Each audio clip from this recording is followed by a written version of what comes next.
नमस्कार मुलांनो, आज आपण इयत्ता 7वीचा सामान्य विज्ञान विषयातील पाठ क्रमांक 16 नैसर्गिक साधन संपत्ती या पाठाचा आपण अभ्यास करणार आहोत. मुलांनो, आपण मागच्या भागामध्ये सुद्धा ह्याच पाठाचा अभ्यास केला. आपण काय पाहिलं तर निसर्गातून आपल्याला जे काही पदार्थ मिळतात, उदाहरणार्थ खनिज, पाणी, हवा, वनस्पती, प्राणी यांचा वापर, माती, दगड याचा वापर आपण कशासाठी करतो तर आपल्या दैनंदिन गरजा पूर्ण करण्यासाठी करतो. आणि मग आपल्याला जी निसर्गातून जी संपत्ती मिळते त्यालाच आपण काय म्हणतो तर नैसर्गिक संसाधने असे म्हणतो. मग भूकवचातील आपण साधन संपत्ती त्याच्यामध्ये आपण काय पाहिलं तर भूकवचातील साधन संपत्तीमध्ये खनिज तेल, इंधन, मूलद्रव्य, पाणी हे आपल्याला यांचा समावेश होतो, हे आपल्याला मिळतं. मग आपण काय पाहिलं तर खनिज कोणती आणि धातुके यांच्याबद्दल आपण माहिती पाहिली. काही खनिजांचे गुणधर्म पाहिले, खनिजे कशी तयार होतात हे आपण पाहिलं. आजच्या भागामध्ये सुद्धा गुणधर्मानुसार खनिजांचे वर्गीकरण कसे केले जाते, काही खनिजे आहेत त्यांचे आपण काही महत्त्वाचे खनिजे पाहणार आहोत, त्यांचे उपयोग काय आहेत हे आपण आजच्या भागामध्ये पाहणार आहोत. मुलांनो, गुणधर्मानुसार खनिजांचे वर्गीकरण. आपण आता खनिजे पाहिली, खनिजे कशी तयार होतात तर खनिजे म्हणजे आपल्या ज्या प्रक्रिया होतात, ज्या पर्यावरणातील प्रक्रियामुळे खनिजे तयार होतात हे आपण बघितले. काही आपण खनिजांचे गुणधर्म सुद्धा पाहिले. पण आपण आजच्या भागामध्ये काय पाहणार आहोत मुलांनो तर गुणधर्मानुसार खनिजांचे वर्गीकरण. तर गुणधर्मानुसार खनिजांचे वर्गीकरण हे म्हणजे ह्याच्यामध्ये होते, 3 भागांमध्ये होते. धातू खनिजे आणि ऊर्जारूप खनिजे. कसे खनिजांचे वर्गीकरण होते गुणधर्मानुसार तर धातू खनिजे आणि ऊर्जारूपी खनिजे. तर अधातू खनिजे मध्ये कुठले खनिजे आहेत तर अभ्रक, गंधक, हिरा, ग्राफाइट, जिप्सम, पोटॅश, फेल्डस्पार हे अधातू खनिजे आहेत. तर धातू खनिजे कुठली आहेत तर लोह, सोने, चांदी, कथील, बॉक्साइट, मॅग्नीज, प्लॅटिनम, टंगस्टन हे धातू खनिजे आहेत. तर ऊर्जारूपी खनिजे कुठली आहेत तर दगडी कोळसा, खनिज तेल, नैसर्गिक वायू हे काय आहे तर ऊर्जारूपी खनिजे आहेत. खनिजाचे वर्गीकरण 3 भागांमध्ये होते. कुठले तर अधातू खनिजे, धातू खनिजे आणि ऊर्जारूपी खनिजे. मग अधातू खनिजे कुठली तर अभ्रक, गंधक, जिप्सम, पोटॅश, ग्राफाइट, हिरा, फेल्डस्पार. आणि धातू खनिजे कुठली तर लोह, सोने, चांदी, कथील, बॉक्साइट, मॅग्नीज, प्लॅटिनम, टंगस्टन. आणि ऊर्जारूपी खनिजे कुठली तर दगडी कोळसा, खनिज तेल, नैसर्गिक वायू. कळलं तुम्हाला? खनिजांचे वर्गीकरण 3 प्रकारांमध्ये होते. कुठले तर अधातू खनिजे, धातू खनिजे आणि ऊर्जारूपी खनिजे. मुलांना, तुम्हाला काही रत्न माहिती आहेत का? जी रत्न आपण जी दागिन्यांमध्ये वापरतात, जसे की अंगठीमध्ये वापरतात वगैरे, माहिती आहेत का कुठली रत्न असतात? तर जी रत्न खूप महाग असतात, माहिती आहेत का? जसे की हिरा, माणिक, नीलमणी, पाचू, जेड, झिरकॉन अशी काही महत्वाची खनिजे रत्न स्वरूपात वापरली जातात. आणि ही रत्नांना खूप मोठी मागणी असते. आणि ही रत्न मुलांना आपण कशामध्ये म्हणजे ह्याचा वापर कशात करतो तर वेगवेगळ्या दागिन्यांमध्ये वापरतात. परंतु ह्यांचा साठा भूगर्भामध्ये फार कमी आहे. परंतु आता काय झालेलं आहे मुलांना माहिती आहे का? तर आता ही रत्न कृत्रिमरित्या सुद्धा बनवली जातात. आता हिरे, माणिक, नीलमणी, पाचू, जेड, झिरकॉन ही खनिज स्वरूपातील काही रत्न आहेत आणि त्यांना खूप मोठी मागणी असते.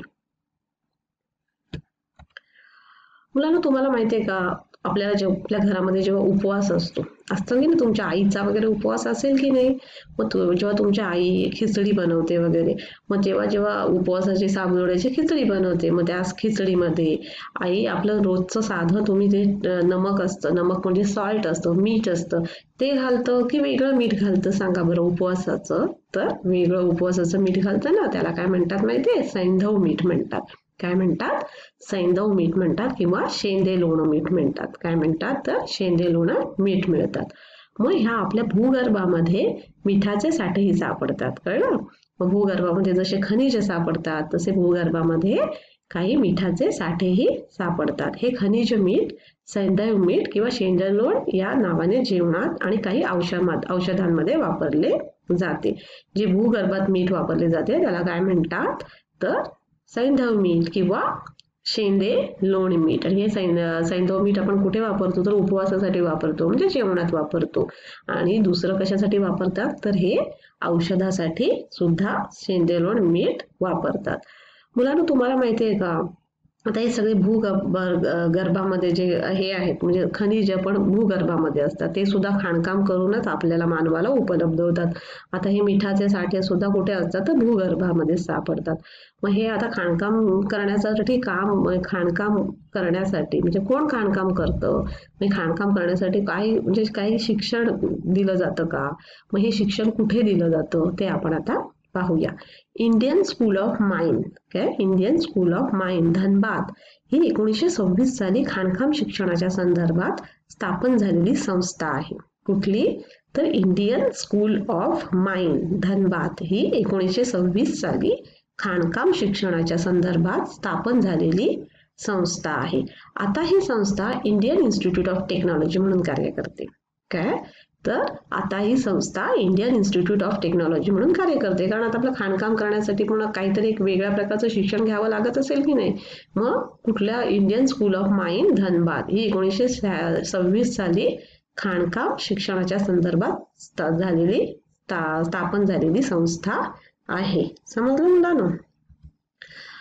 आता आपण पाहिलं, आपण आता वेगवेगळी खनिज पाहिली. मग आता आपण काही प्रमुख खनिज व धातुके बघूया आणि त्यांचा उपयोग कशा पद्धतीने होतो, कुठे उपयोग केला जातो हे आपण आता पाहूया. लोह खनिज. लोह खनिज म्हणजे काय तर लोह अशुद्ध स्वरूपात सापडणाऱ्या लोखंडाला काय म्हणतात, अशुद्ध स्वरूपात सापडणाऱ्या लोखंडास लोह खनिज असे म्हणतात. मला सांगा, लोखंडाचा उपयोग आपल्याला म्हणजे आपण दैनंदिन जीवनामध्ये सुद्धा आपल्याला लोखंडाचा उपयोग खूप होतो. आपल्या घरामध्ये सुद्धा मला सांगा बरं, लोखंडाच्या वस्तू तुम्ही तुमच्या घरामध्ये म्हणजे तुम्ही लोखंडाचा उपयोग कशासाठी करता सांगा बरं. आपण म्हणजे आपल्याला लोखंडाच्या काही वस्तू असतात आपल्या घरामध्ये सुद्धा, तवा, पुन्हा वेगवेगळ्या मोटार गाड्यांचे अवजार हे, पुन्हा आपले विजेचे खांब आणि अशा म्हणजे वेगवेगळ्या गोष्टींसाठी आपल्या घरामध्ये जे काही कपाटं असतात ती सुद्धा लोखंडाची असतात ना. मग लोखंडाचा उपयोग आपण दैनंदिन जीवनामध्ये खूप करत असतो. मग ह्यालाच हे लोखंडाला काय म्हणतात तर लोह खनिज म्हणतात. अशुद्ध स्वरूपात सापडणाऱ्या लोखंडास काय म्हणतात ते लोह खनिज असे म्हणतात. टाचणीपासून ते अवजड उद्योगधंद्यांपर्यंत विविध साहित्य निर्मितीमध्ये लोखंड वापरले जाते. कळलं? अतिशय छोटी टाचणी बनवण्यासाठी सुद्धा आपल्याला लोखंडाचा उपयोग होतो. तसेच अवजड उद्योगधंद्यांपर्यंत साहित्य निर्मितीमध्ये लोखंड वापरले जाते. उदाहरणार्थ शेतीची अवजारे. मुलांना माहिती आहे का, पूर्वी शेतीची म्हणजे आपली पहिली जी शेतीची अवजारे होती, नांगर वगैरे, ती लाकडाची बनवलेली असायची. परंतु आता काय करतात तर ट्रॅक्टर वगैरे हे कसे बनवलेले असतात तर लोखंडाचे असतात. रेल्वेचे रूळ म्हणजे ना, ट्रेनचे जे रेल्वेचे रूळ असतात ते कशाने बनवलेले असतात तर लोह खनिजाने बनवलेले असतात. मॅग्नेटाइट, हेमॅटाइट, लिमोनाइट आणि सिडेराइट ही 4 प्रमुख लोह खनिजे आहेत. कुठली 4 प्रमुख लोह खनिजे आहेत मुलांनो तर मॅग्नेटाइट, हेमॅटाइट, लिमोनाइट आणि सिडेराइट ही 4 प्रमुख लोह खनिज आहेत. कळलं तुम्हाला? लोह खनिज की अशुद्ध स्वरूपात सापडणाऱ्या लोखंडास काय म्हणतात तर लोह खनिज असे म्हणतात. लोह खनिजाचा म्हणजे आपण लोखंडाचा वापर आपण दैनंदिन जीवनामध्ये आपल्याला खूप करावा लागतो. लोखंडाशिवाय आपलं आता पान हलत नाही असं सुद्धा आपण बोलू शकतो. शेतीच्या कामासाठी, रेल्वे रूळ इत्यादी म्हणजे बनवण्यासाठी लोखंडाचाच वापर केला जातो. मोटार गाड्यांच्या वेगवेगळे पार्ट बनवण्यासाठी, विजेचे खांब बनवण्यासाठी लोखंडाचा उपयोग होतो. आपल्या घरातील काही भांडी, काही कपाटं हे सुद्धा लोखंडाची बनलेली असतात. मग लोखंडाची प्रमुख 4 लोह खनिजे कुठली आहेत तर मॅग्नेटाइट, हेमॅटाइट, सिडेराइट आणि लिमोनाइट ही 4 लोह खनिज आहेत. मुलांनो, मॅग्नीज हे सुद्धा मॅग्नीजची खनिज कार्बोनेट, सिलिकेट, ऑक्साईड या स्वरूपात आढळतात. काय तर दुसरं आपण आता खनिज बघणार आहोत कुठलं तर मॅग्नीजची खनिजे ही कार्बोनेट, सिलिकेट आणि ऑक्साईड या स्वरूपात आढळतात. मॅग्नीजचा उपयोग कशासाठी होतो माहितीये का? औषध निर्माण करण्यासाठी होतो. पुन्हा काचांना गुलाबी रंगछटा देण्यासाठी सुद्धा मॅग्नीजचा उपयोग केला जातो. मॅग्नीजच्या संयुगाचा वापर औषधं तयार करण्यासाठी तसेच काचेला गुलाबी रंगछटा देण्यासाठी मॅग्नीजचा उपयोग केला जातो. विद्युत उपकरणांमध्ये सुद्धा मॅग्नीज वापरले जाते. मग मॅग्नीजचा उपयोग कशासाठी केला जातो तर काचेला गुलाबी रंगछटा देण्यासाठी, औषध निर्माण तयार करण्यासाठी, पुन्हा विद्युत उपकरणांसाठी सुद्धा मॅग्नीज हे खनिज वापरले जाते. मॅग्नीजची खनिजे कार्बोनेट, सिलिकेट आणि ऑक्साईड या स्वरूपामध्ये आढळतात. आता तिसरं प्रमुख खनिज आपण बघणार आहोत तर बॉक्साईट. काय तर बॉक्साईट, तुम्हाला माहिती आहे मुलांनो की बॉक्साईट हे ॲल्युमिनियमचे प्रमुख धातूक आहे. काय तर बॉक्साईट हे ॲल्युमिनियमचे प्रमुख धातूक आहे. यामध्ये ॲल्युमिनियमचे प्रमाण 55% असते. बॉक्साईट हे प्रामुख्याने ॲल्युमिनियम ऑक्साईड पासून बनलेले असते. कळलं काय? बॉक्साईट हे कशापासून बनलेले असते तर ॲल्युमिनियम ऑक्साईड पासून. आणि मुलांना तुम्हाला माहिती आहे का ॲल्युमिनियम हे उष्णता वाहक आणि वीजवाहक आहे. काय तर ॲल्युमिनियम हा उत्तम उष्णता वाहक आणि वीजवाहक आहे. त्याची घनता सुद्धा कमी असते. त्यामुळे विमाने, वाहतुकीची साधने, विद्युत तारा यांच्यामध्ये त्याचा प्रामुख्याने वापर केला जातो. कळलं? बॉक्साईट हे काय आहे तर ॲल्युमिनियमचे प्रमुख धातूक आहे. यामध्ये ॲल्युमिनियमचे प्रमाण 55% असते. बॉक्साईट हे प्रामुख्याने ॲल्युमिनियम ऑक्साईड पासून बनलेले असते. आणि ॲल्युमिनियम हे काय आहे तर ॲल्युमिनियम हा उत्तम वीजवाहक आणि उष्णतावाहक असल्यामुळे त्याची आहे आणि त्याची घनता सुद्धा कमी असते. मग त्याचा उपयोग कुठे केला जातो तर विमाने, वाहतुकीची साधने, विद्युत तारा यांच्यामध्ये बॉक्साईटचा उपयोग केला जातो. आता पुढचं प्रमुख खनिज आहे कुठलं तांबे. माहिती आहे का तर तांबे कसं मिळतं आपल्याला, म्हणजे कुठे मिळतं आणि कशा स्वरूपात सापडतं हे आपण आता पाहूया आणि त्याचा उपयोग काय आहे हे सुद्धा आपण आता पाहूया. तांबे हे लोह व इतर खनिजांच्या सानिध्यात अशुद्ध स्वरूपात सापडतं. काय तर तांबे हे लोह व इतर खनिजांच्या सानिध्यात अशुद्ध स्वरूपात सापडतं. तांबं हे काय आहे तर शीघ्र विद्युत वाहक आहे. त्यामुळे विजेच्या तारा, रेडिओ, टेलिफोन, वाहने तसेच भांडी व मूर्ती निर्मितीमध्ये तांब्याचा वापर केला जातो. आपल्या घरामध्ये जे देवघरामध्ये जी मुलांना भांडी असतात, तांब्या असतो. तो कसला असतो तांब्याचा, तावण असतं तांब्याचं ना आपल्या. आणि भांडी सुद्धा आपल्या घरामध्ये तांब्याची असतात. आजकाल आपण म्हणजे तांब्याच्या भांड्यांमध्ये जेवण बनवतो ते चांगलं असतं. तांब्याच्या भांड्यांमध्ये पाणी प्यायलेलं सुद्धा चांगलं असतं. मग आपल्या घरामध्ये तांब्याचे हंडे असतात, तांब्याचे ग्लास असतात की नाही. आणि देवांची भांडी ही सुद्धा तांब्याचीच असतात.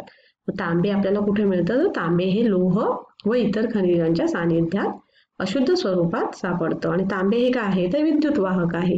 त्यामुळे विजेच्या तारांमध्ये याचा वापर केला जातो. रेडिओ, टेलिफोन, वाहने तसेच भांडी व मूर्ती निर्मितीमध्ये तांब्याचा वापर केला जातो. आता पुढचा आपण खनिज पाहणार आहोत अभ्रक. काय तर अभ्रक हे विद्युत रोधक आहे. काय आहे तर अभ्रक हे विद्युत रोधक असून त्याच्या थरांच्या जाडीवर त्याची किंमत ठरते. कळलं? अभ्रकाचा उपयोग कुठे होतो तर औषधे, रंग, विद्युत यंत्रे, आपल्या घरामध्ये जी इस्त्री असते त्याच्यामध्ये सुद्धा अभ्रक वापरतात. विद्युत यंत्रे व उपकरणे, भिंतारी संदेश यंत्रणा अशा ठिकाणी अभ्रकाचा वापर करण्यात येतो. कळलं? अभ्रक काय तर अभ्रक हे विद्युत रोधक असून त्याच्या थरांच्या जाडीवर त्याची किंमत ठरते. ते कशासाठी उपयोगी होतं तर औषधी रंग, औषधीमध्ये वापरतात रंग, पुन्हा विद्युत यंत्रे व उपकरणे, भिंतारी संदेश यंत्रणा अशा अनेक ठिकाणी अभ्रकाचा वापर करण्यात येतो. मुलांना आपण आता वेगवेगळी जी काही प्रमुख खनिजे आहेत, धातुक आहेत, त्यांचे उपयोग म्हणजे ती कोणती धातुक, प्रमुख खनिज कोणती आणि त्यांची उपयोग आपण कुठे कुठे केला जातो, त्यांचा उपयोग कुठे होतो ते आपण आजच्या भागामध्ये पाहिलं. तुम्हाला कळलं ना? पहिलं आपण काय पाहिलं तर लोह खनिज, नंतर काय पाहिलं तर बॉक्साईट आणि दुसरं मॅग्नीज, अभ्रक, तांबे इत्यादी आपण प्रमुख खनिजे पाहिले आणि आपण त्यांचे उपयोग कुठे होतात हे आपण पाहिलं. तर मुलांनो आज आपण काय शिकलो तर आज आपण गुणधर्मानुसार खनिजांचे वर्गीकरण जसे कुठले अधातू खनिज, धातू आणि ऊर्जारूपी खनिजे, असे 3 प्रकार आपण पाहिले. कशानुसार? तर गुणधर्मानुसार. मग अधातू खनिजे कुठली? जसे की हिरा, ग्रॅफाइट है ना, जिप्सम, हे आपण पाहिलं. आणि धातू खनिजे कुठली? जसे की सोने, प्लॅटिनम, चांदी. आणि आणि ऊर्जारूपी खनिजे कुठली पाहिली? जसे की खनिज तेल, नैसर्गिक वायू, खनिज तेल, दगडी कोळसा. ही काय? तर ऊर्जारूपी इंधने आपण पाहिली. आपण काही महत्वाची जी हे पाहिली, काय खनिज आणि धातुक पाहिली.